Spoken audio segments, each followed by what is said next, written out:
Coach, here we are, year 27 for you. Don't want to make you feel old, but anything different? How does it feel heading into year 27 here on the Red?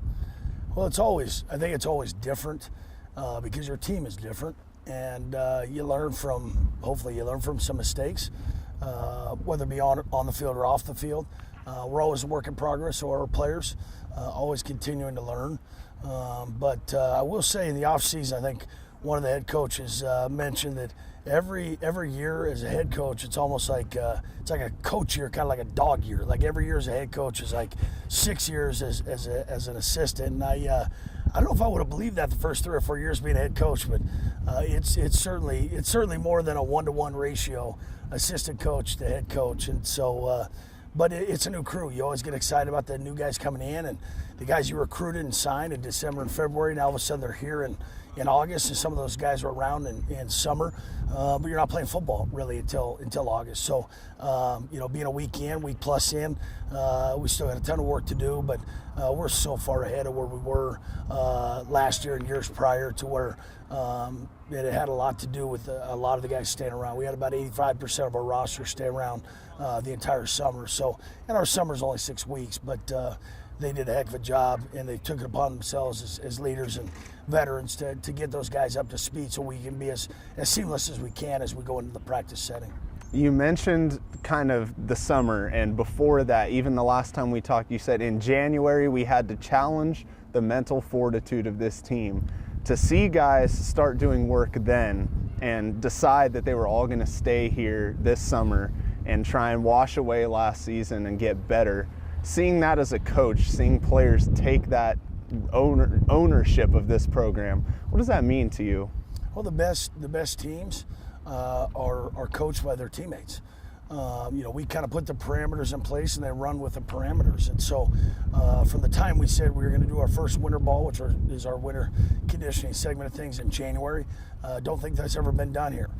So they understood real quick that the stuff we talked about in the team meeting in December before they went home for their holiday break was going to play out. We weren't just going to say it and not do it. And so we challenged those guys that if you are going to do this and you are going to be for the long haul, we're going to start in January. We always lift in January, but we're going to do some football-specific things in January. We are going to test your mental toughness and see how far we can push and do it the right way, do it an intelligent way. But they did that. It's kind of a 4-quarter process.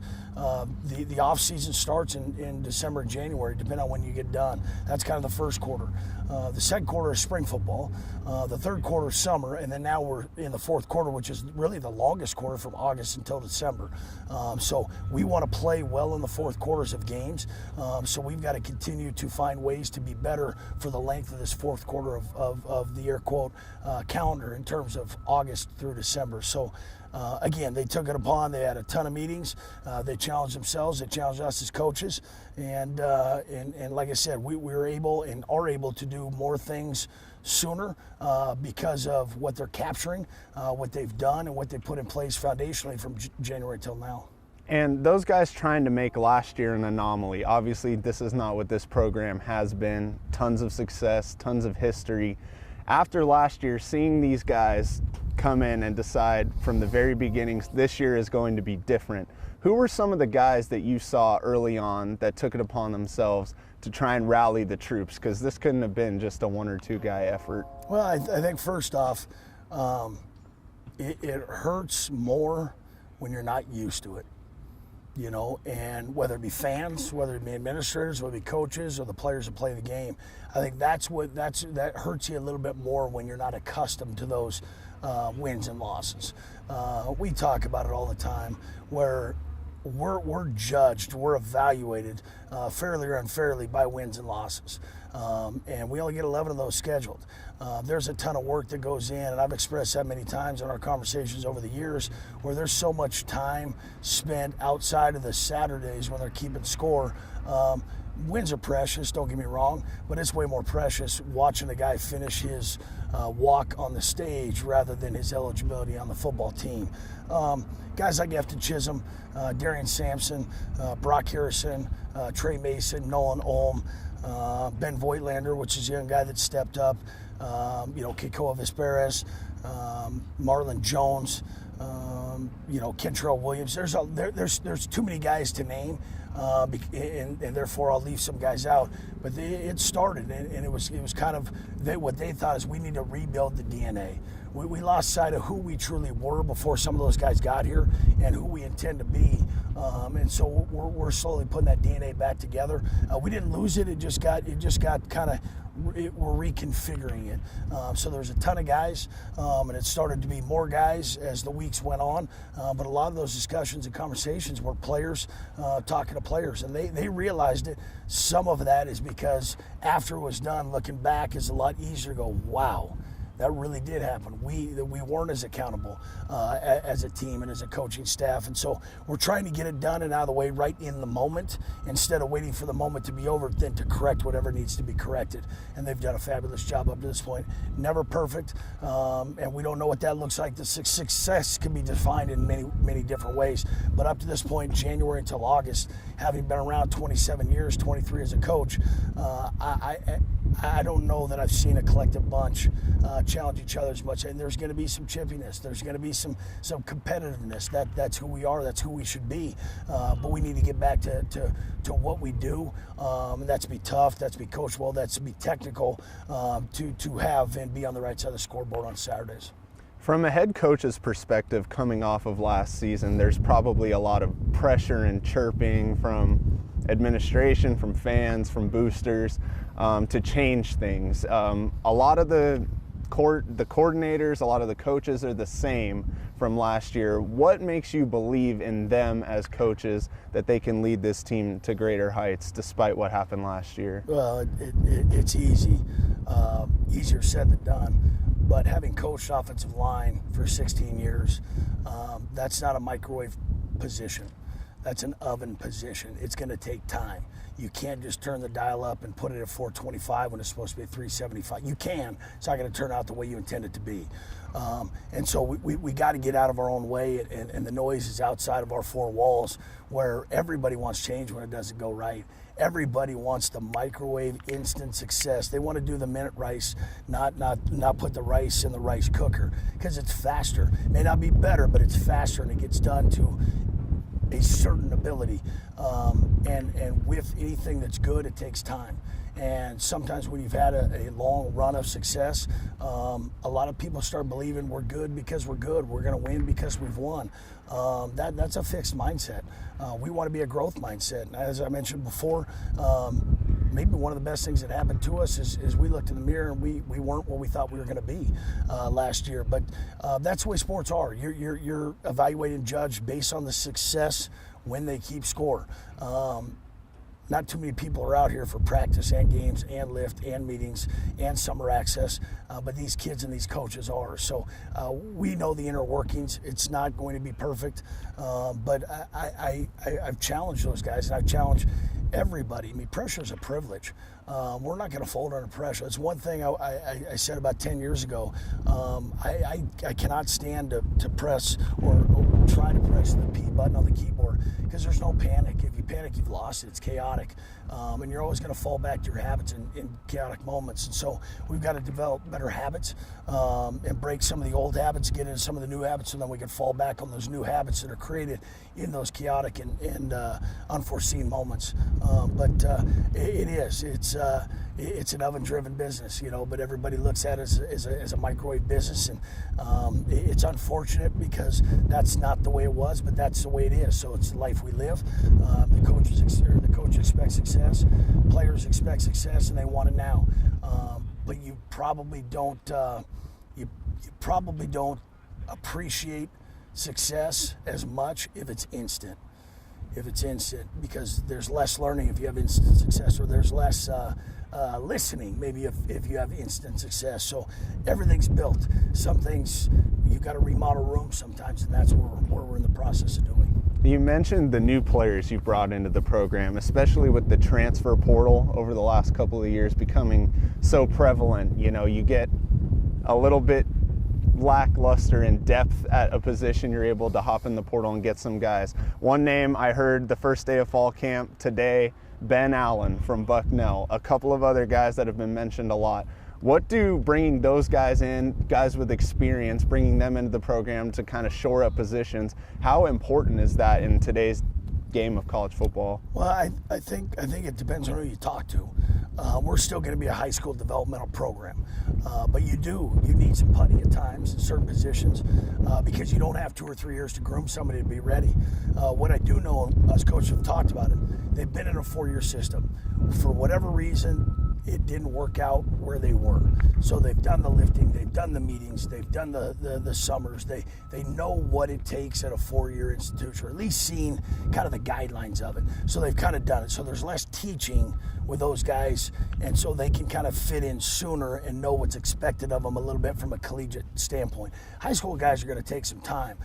So it's got to be a little bit of a juggling act. Some years we'll have a few more maybe in the portal we go after, but by no means do we say we're only going to take 1 here and then 2 high school guys. We're going to take 3 portal guys and 1 high school guy. We have ideas, but sometimes ideas change, and so. And it's all based on the attrition we have after the season, because you're left with who you have. When they're done with eligibility, you know who's going to be gone, but you don't know who's going to step into life after football before football eligibility is done. If those things happen in December after we talk to them, or in January after we talk to them and have exit meetings, you might have 4 or 5 people that you thought were going to be around in January that are no longer there. High school guys at that point, we've already kind of done the high school thing as far as recruiting, so you're forced a little bit to hop into the portal way of things, but we're always going to try to find an Eastern kind of guy, an overachiever, no matter where they are, but they've got to fit in not only to our system, but also our positions, our side of the ball, and then at the end, and maybe the most important, is our team from a non-football perspective in terms of understanding what we're expecting from them and of them. So it's not clear cut. It's year by year. You have an idea, but some of that is based on what happens after the season. Continuity is big, whether it be coaches or players, but you're always going to have some attrition in some way, shape, or form, and that's just the way this business is. For the 3rd year in a row, you're heading into fall camp with a new QB1. We talked earlier this fall, and you talked about how Kekoa, from day one that he stepped into this program, has been grooming himself for this opportunity. Now that it's his, how have you seen him kind of relish it and really take hold of this starting job? Well, I think, from Eric, knowing once Eric was done, we knew we were going to have the next one. Eric stepped in the role going back to 2018 in the middle of the season. So his time really wasn't going to be probably until 19, but it got thrust forward because of the injury to Gage at the time. So his learning curve happened a little bit faster. We kind of had to force feed him a little bit. Knowing Eric was going to be done after the 21 fall, when he stayed around for his 6th year, we knew that there was going to be a new face behind center. We didn't know who that was going to be. Gunnar Talkinen ended up, earning the position. We were young in a lot of areas at the quarterback position as far as on the field play. We were old in age, but young in the area, including Gunnar himself, being a 6-year guy, but haven't had a ton of game reps. And sometimes some things you just don't know until you actually keep score, because it is different. The quarterbacks don't get tackled, during the fall and the spring, and so some of that is on the fly. You learn what it's like, what it's about, and could we have slipped Kekoa in there a few more times during the season? Yeah, there's always going to be that armchair quarterback that says you should have done this and should have done that. We felt it was necessary to give Gunnar enough reps to sustain some consistency at that position, with Kekoa getting a few snaps in multiple games, and then obviously playing the entire game against Northern Colorado at the end of the year. And that's just a snapshot of who he's going to be. We need to obviously curtail the game plan towards him and his strengths, but also not take away from some of the strengths of the other pieces of our offense. So trying to blend that, and I think we did a good job with Coach Chapin in the spring. But as we start game planning going forward, I think you're going to see the best of Kekoa.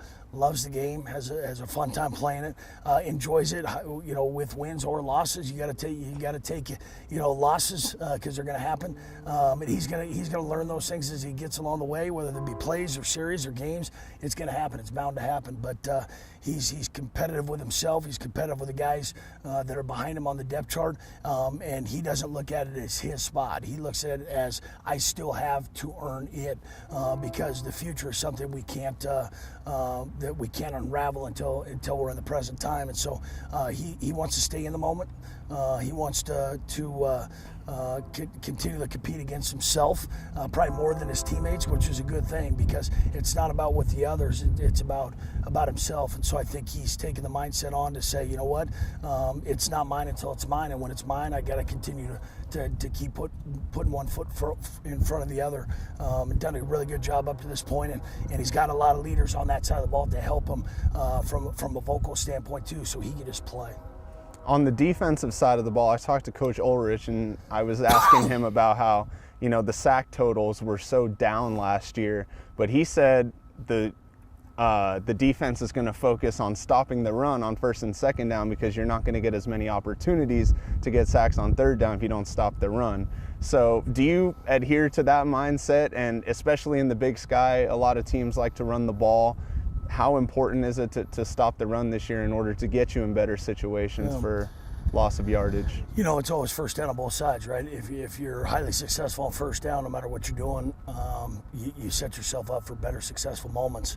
The game's not played on paper. You look at stats and you're like, oh my gosh. Well, you're right, and Coach Ulrich's right, where you didn't have the chance to get and put people in drawback situations, so those were minimized. So really the stat is how many sacks and how many opportunities, but that's not in the stat sheet, it's just sacks and tackles for loss. But how many opportunities did you really have?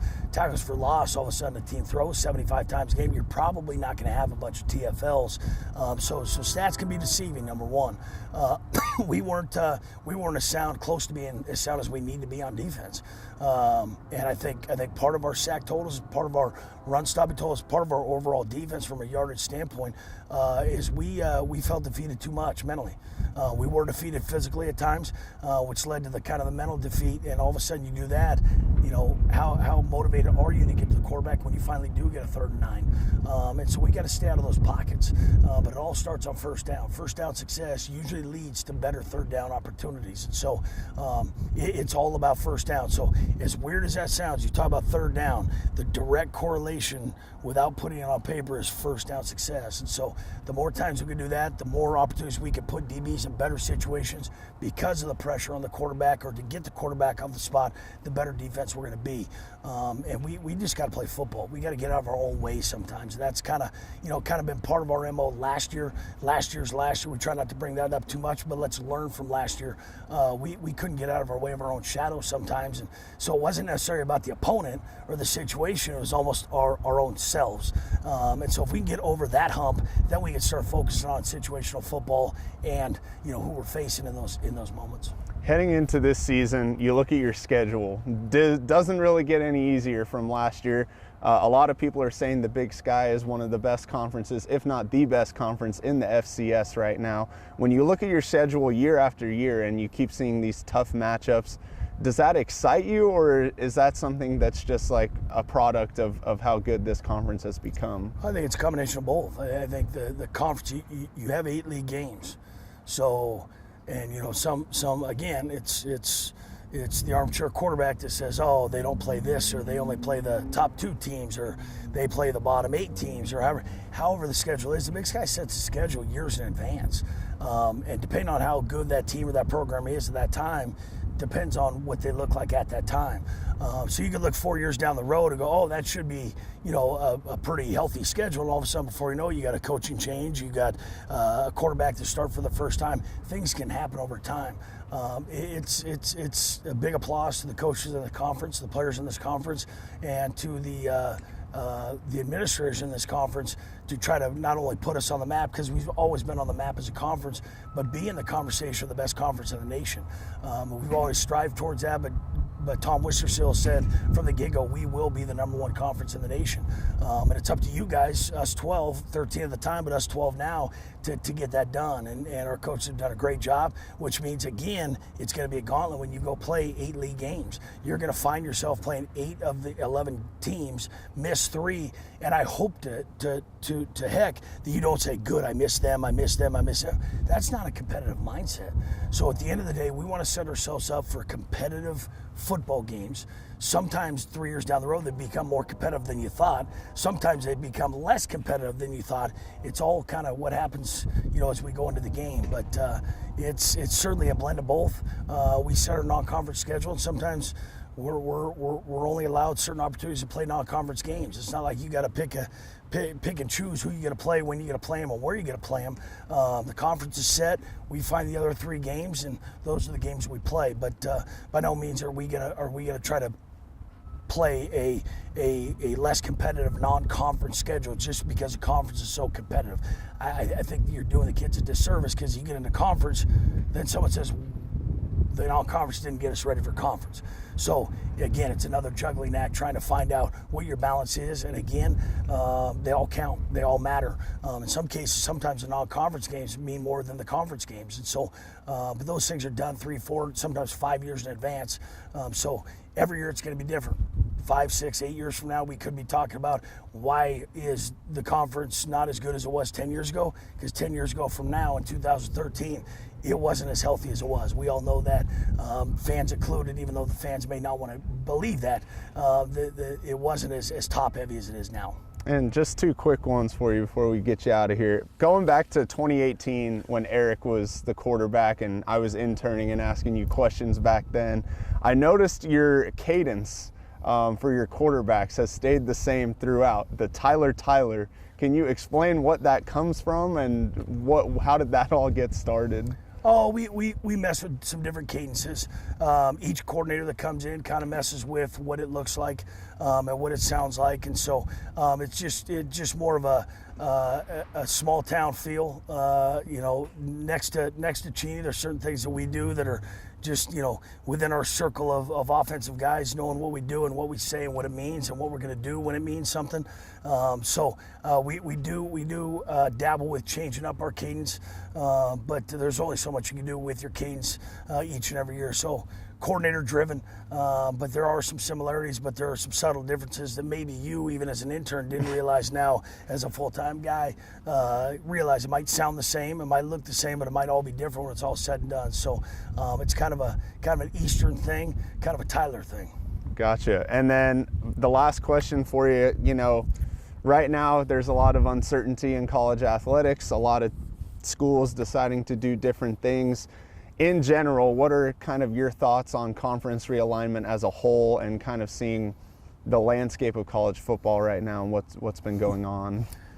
I read the paper because I was a paper boy, so I always said if I had the opportunity to get to be old and get the newspaper in print, I read the paper every morning after I walk the dog, and then whatever's on my timeline, I read what's on my timeline when I get the opportunity to do that.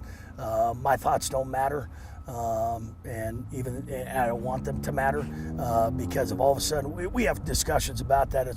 I think it's more fun to talk about the hypotheticals rather than what are they going to do. Let's talk about what you think they're going to do, or what you think they're going to do, and then we'll all find out what they do, and then somebody may be right or we may all be wrong. It's unfortunate in a lot of ways. A lot of coaches have covered it that way, that it becomes the almighty dollar that drives some of these decisions. We can only do what we can do. We tell our players to control the controllables, so we got to walk the walk as coaches too, and focus on the controllables that we have. But it's certainly a talking point. It's unfortunate the West Coast is now not going to be just West Coast from the Pac-12 standpoint, because growing up watching the University of Washington Huskies was always kind of seeing the Pac-12 teams come into town and them going out of town on the West Coast. But at the end of the day, my opinion doesn't matter, and I really don't want it to be. What I want to happen is make sure these kids are taken care of, because when you get on a plane for 4 hours, it's not going on vacation for 2 days. When you go on a plane for 4 hours of vacation, you go to the Bahamas, you go to a sandy beach. That's fun. You look forward to that 4 hour, 5 hour, 6 hour flight. This isn't easy for 18 to 23-year-olds. On top of school, on top of girlfriends, on top of study table, on top of lifting. I mean, you put more time. You took more time out of their day. Their day didn't get longer, and that's the unfortunate thing. That first and foremost, it's kids. Second and foremost is kids. I mean, it's got to be about the kids. We stress it, and stressing it is one thing, but believing it that's another thing. And it's that my heart goes out to those kids that are going to now travel long distances to play the same game that they grew up loving in a different conference that they grew so accustomed to. And I think it was 107 years of the Pac-12. And traditions are traditions, but let's keep kids at the front of our mind, not the back of our mind.